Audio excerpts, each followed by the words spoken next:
நித்யா பாசம் நிறைந்த மனைவி, கார்த்திக் அவளை உயிராக நேசித்த கணவன். இருவரின் வாழ்க்கை ஒரு இசை. அவளது சிரிப்பு அந்த இசையின் மெலடி. அவர்கள் வாழ்ந்த அந்த சிறிய வீடு அன்பும் நம்பிக்கையும் நிறைந்த கோவில் போல இருந்தது. ஆனால் ஒரு நாள் அந்த கோவில் சிதைந்தது, ஒரு சிறிய சந்தேகத்தின் நிழலால்.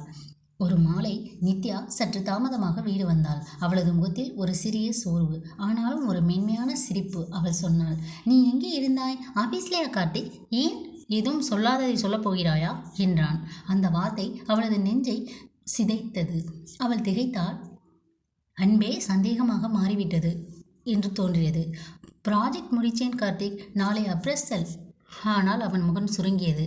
ப்ராஜெக்டா இல்லை வேற ஏதாவதா? அவள் திகைத்தாள். அது என்ன சொல்ற? அந்த ஒரு கேள்வி போதும் அவள் நெஞ்சை எரிச்சலாய் எரிக்க. அவள் தன் கண்களை பெரிதாக திறந்து பார்த்தாள். அவனது பார்வையில் இனி அன்பில்லை, அது ஒரு புலம்பும் நிழல், சந்தேகம். ஒரு மாலை கார்த்திக் திடீரென்று அவள் போனில் ஒரு அன்னோன் நம்பர் கால் பார்த்தான். அது அவனுக்குள் ஒரு நெருப்பு விதைத்தது. நித்யா, இது யார்? ஆபீஸ் கொலிக் தான். உண்மையா?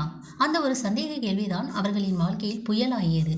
அவன் அவளிடம் பேசுவதை குறைத்தான். அவனை அணுகும் ஒவ்வொரு முறையும் அவன் நிழல் போல விலகினான். அவள் அழுதாள், விளக்கம் சொல்ல முயன்றாள். ஆனால் அவனது காதுகளில் அந்த சந்தேகத்தின் ஒளி மட்டுமே.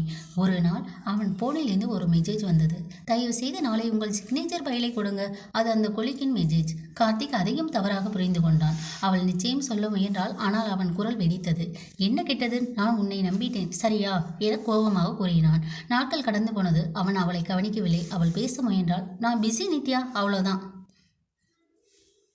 அந்த வீடு மெதுவாக மௌனமானது. அவள் தன் தாயிடம் பேசவும் தயங்கினாள். அவர்களும் என்னை நம்ப மாட்டார்கள் என்று நினைக்க தோன்றியது அவளுக்கு. ஒரு நாள் அவள் சிறிய தங்கச்சியின் மேரேஜ் இன்வைட் வந்தது. அவள் மிகுந்த மகிழ்ச்சியோடு காட்டினாள். ஆனால் அவன் குளிர்ந்த குரலில், "அந்த ஆபீஸ் சாலையும் அழைக்கப் போகிறாயா?"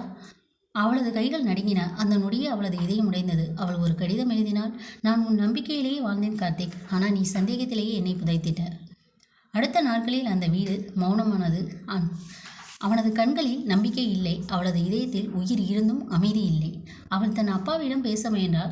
"அப்பா, அவன் என்னை புரிந்துக்கவே மாட்டான்." அந்த நொடியில் அவளது அப்பா கண்ணீரை துடைத்தார். "பெண்ணை பெற்ற நாங்கள் என்ன செய்யலாம் நித்யா? சமூகமெல்லாம் உன்னை பற்றி பேசும். நீ திரும்பி வந்தால் உன்னை தவறாக நினைப்பார்கள். நான் உன்னை என் வீட்டில் வைத்தாலும் மருமகனிடம் நான் என்ன சொல்வது?" அந்த வாக்குகள் அவளது மனதை நொறுக்கியது. "அப்பா, நான் பார்த்துக்கொள்கிறேன், நீங்கள் கவலைப்படாதீர்கள்" என்றாள்.